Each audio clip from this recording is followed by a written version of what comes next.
አንተ ቤት እኔ አንተ ፊት የምቆም ሰው አይደለሁ።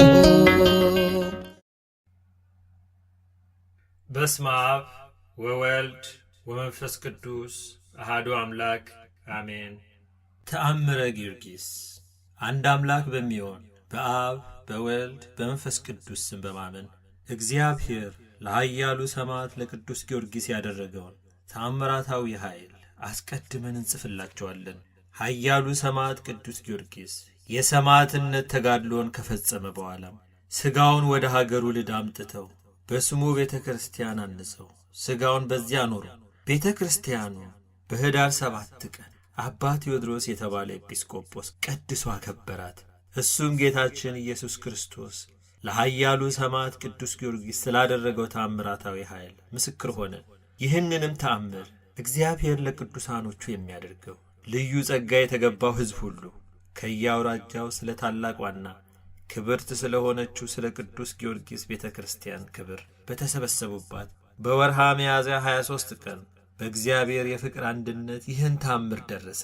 የእግዚአብሔር ቸርነት ከሁላችን ጋር ይሁን ለዘላለሙ አሜን።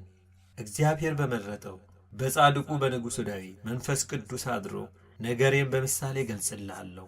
ከቀድሞ ጀምሮ የነበረውን ታሪክና ባህል እናገራለሁ።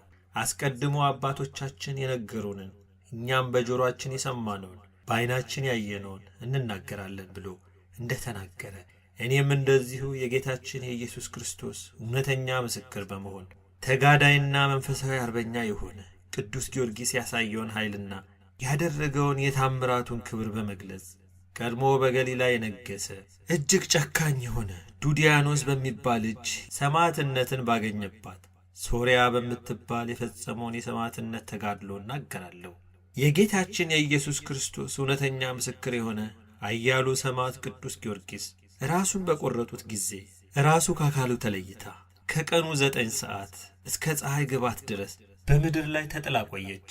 ስቅራጥስ የተባለ ደቀ መዝሙሩም በቅዱስ ጊዮርጊስ ሥጋ አጠገብ ተቀምጦ እያለቀሰ ይጠብቀው ነበር። እነሆ 2 አሽከሮቹ የጌታቸውን የቅዱስ ጊዮርጊስን የደግነቱን ዜና ለመስማት መጡ።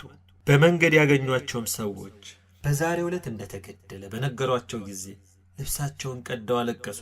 ሥጋው ያለበት እስከሚደርሱ ድረስ ስለ ሁኔታው መጠየቅን አላቋረጡም። በአጠገቡ ተቀምጦ ያለቅስ የነበረ ስቅራጥስንም ከዚያ ያገኙትና አብረው ለብዙ ጊዜ ሲያለቅሱ ቆዩ። ከዚያም የተቆረጠውን ራስ ወስደው ከሥጋው ጋር ባገናኙት ጊዜ እንደ ቀድሞ አንድ አካል ሆኖ ፈጽሞ እንዳልተቆረጠ ሆነ። ከዚያም እነሱ በአንዱ ልብስ ሥጋውን ገነዙትና ከከተማ ውጭ ባለ አዲስ መቃብር የቅዱሱን ሥጋ ቀበሩትና እስኪነጋ በዚያ መቃብሩን ሲጠብቁ አደሩ። በነጋም ጊዜ ወደ ገበያ ሄደው አዲስ የመግነዝ ልብስና ንጹሕ ዕጣን ገዝተው መጡና የቅዱሱን ሥጋ ገነዙት። ሲገንዙትም ራሱ ልክ በሕይወት በነበረበት ጊዜ እንዳለ ከሙሉ አካሉ ጋር ሆኖ አገኙት። የመቆረጥ ወይም የሰይፍ ስለት ያረፈበት ምልክት ከቶ አልታየበትም። አገልጋዮቹም ፈጽሞ አደነቁ። በዚህ ዓለም በሕይወት በነበረበት ጊዜ ጌታችን ኢየሱስ ክርስቶስ የሰጠው ተስፋ እውነት እንደሆነና እግዚአብሔር ወደ እሱ በክብር እንደጠራው በፍጹም ልባቸው አመኑ። በሥጋውም ላይ ሽቶ አርከፍክፈው እንደ ሀገራቸው ሕግ ገንዘው በመደበኛ መቃብር ቀበሩትና መቃብሩን ስቅራጥስ እንዲጠብቅ አድርገው 2 አገልጋዮች የቅዱሱን ሥጋ ወደ ሀገራቸው ለመውሰድ የቀን ሥራ እየሠሩ የመርከብ መሳፈሪያ ዋጋ ለማግኘት ወደ ከተማ ገቡ። ከ2 ወር በኋላም ወደ ቅዱስ ጊዮርጊስ አገልጋዮች የእግዚአብሔር ቃል መጣላቸውና የሚሳፈሩበት መርከብ አግኝተው የቅዱሱን ሥጋ በመርከብ ጭነው በእግዚአብሔር ቸርነትና ልዩ ችሎታ ኢዮጴ ከሚባል አገር ደረሱ። የመርከቡ አዛዦችና በመርከቡ የተሳፈሩ ነጋዴዎችም ከልዳ አገር ወደ ምድረ ፋርስ የሄደው የጌታ ኢየሱስ ክርስቶስ ሰማዕት የቅዱስ ጊዮርጊስ ሥጋ በመርከቡ ላይ ተጭኖ እንዳለ በተረዱ ጊዜ እንዴት በሰማዕትነት ክብር አገኘ በማለት ፈጽመው አደነቁ። ከቅዱሱ ሥጋ በታችም ወድቀው እጅ ነሱ። እግዚአብሔርንም በፍጹም ምስጋና አመሰገኑት። እነሱ ክርስቲያኖች ነበሩና የመርከቡንም ዋጋ ከአገልጋዮቹ አልተቀበሉም። የቅዱስ ጊዮርጊስን ሥጋ ለመሸከም ያደላቸውን እግዚአብሔርን በማመስገን ነጋዴዎቹና የመርከብ አዛዦቹ ከራሳቸው ብዙ እጅ መንሻ ገንዘብ ለቅዱስ ጊዮርጊስ አገልጋዮች ሰጧቸው እንጂ። ከነሱ መካከል አንዱ ቅዱስ ጊዮርጊስን በጣም የሚያውቀው የኢዮጴ ሰው ነበረና በአስቸኳይ የቅዱስ ጊዮርጊስ ሥጋው የሚጓዝበትን አምጥቶ ለድሃው ወደሚገኘው ቤቱ ወሰደው። ከቤቱም በደረሱ ጊዜ እናቱና እህቱ ሞተው አገኘ። ከዚያም የቅዱስ ጊዮርጊስ ሥጋው በዚያ አገር እንደደረሰ ተሰማ። ከነሱ ተለይቶ ከሄደ 7 ዓመቱ ነበርና የሀገሩ ሰዎች ክርስቲያኖች ነበሩና ስለተሰጠው ክብር እጅግ አደነቁ። ስለዚህም ታላቅ ጸጋ ተሰጥቷቸዋልና እግዚአብሔርን ፈጽሞ አመሰገኑ። የቅዱስ ጊዮርጊስ አገልጋዮች ግን አንደኛው ሰቅራጥስ፣ ሁለተኛው ሉሊስ፣ ሦስተኛው ሄርፋስ ይባላሉ። ጌታቸውን እንደምን እንዳገኙትና ስለተደረገው ተአምራት ለልዳ ሀገር ሰዎች በነገሯቸው ጊዜ ሁሉም በጣም አደነቁ። ከዚያም ሥጋውን በሳጥን ከተው እስከ 7 ቀን ድረስ በቤት አቆዩት። ሰዎችም ሁሉ እየመጡ እጅ ይነሱት ነበር። ከዕለታት በአንድ ቀንም ሕዝብ ሁሉ በተሰበሰበበት በቅድስት ቤተ ክርስቲያን የሰማዕትነቱ ገድልና ዜና ሕይወቱ በተነበበ ጊዜ ስለ ተሰጠው ክብር ፈጽመው አደነቁ።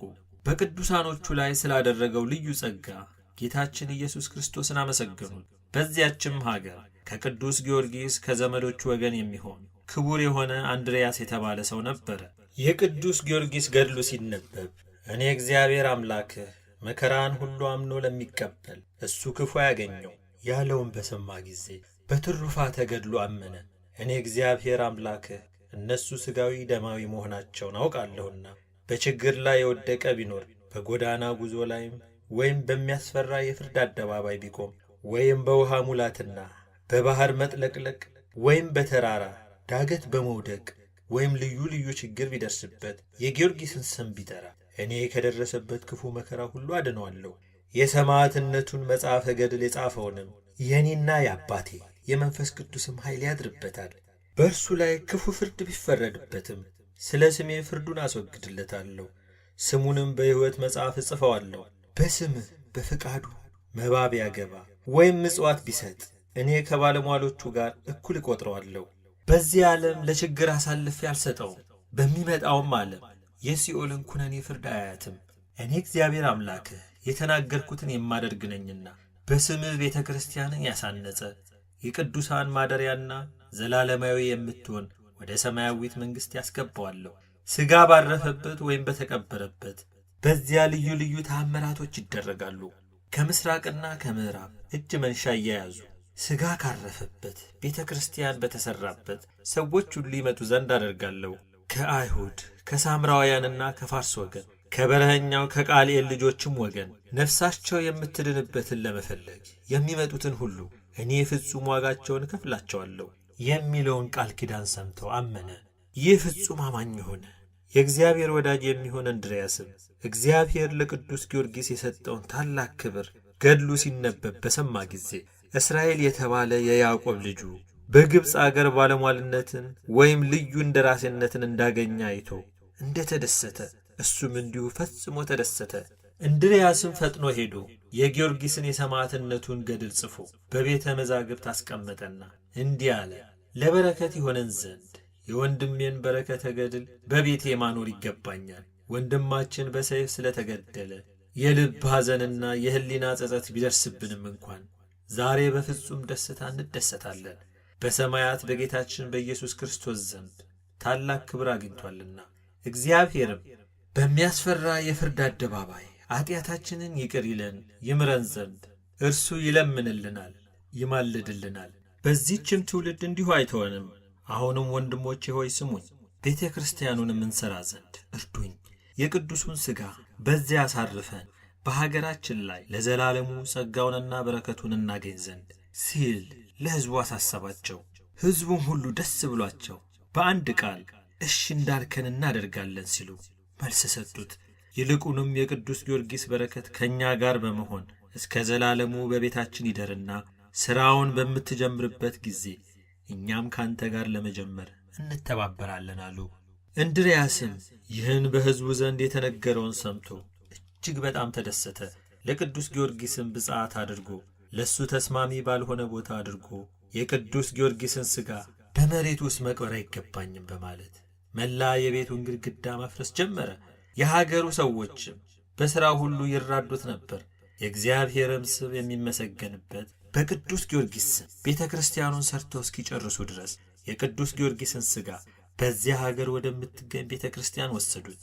ከቦታውም በደረሱ ጊዜ የቤተ ክርስቲያኑን መሠረት ያኖሩ ዘንድ ከቸር አባቱ ከአብ ማየዊ ከሚሆን ከባሕሪ ሕይወቱ ከመንፈስ ቅዱስ ጋር ለዘላለሙ ክብር ምስጋና ይሁንና በጌታችን በኢየሱስ ክርስቶስ አጋዥነት ለቤተ ክርስቲያኑ ሕንፃ በቂ የሚሆነውን ቦታ መለካት ጀመሩ። የቅዱስ ጊዮርጊስ በረከቱ ከሁላችን ጋር ይሁን በእውነት ለዘላለሙ አሜን። ልቡናዬ በጎ ነገርን አሰበ፣ መዋቴ አንደበቴም የጊዮርጊስን ታምራት መናገር ጀመረ። ቤተ ክርስቲያኑን ለመሥራት ስሙንም ለመጥራት የምሕረት ቃል ኪዳን ምስክርነት ከወልድ ባገኘ ጊዜ የጊዮርጊስን ቤተ ክርስቲያን ለማነጽ እንድርያስ ልቡን አስጨንቆ በትጋት ተነሳሳ። የሰማዕቱ የቅዱስ ጊዮርጊስ ጸሎትና በረከቱ በሕዝበ ክርስቲያኑ ላይ አድሮ ለዘላለሙ ይኑር አሜን።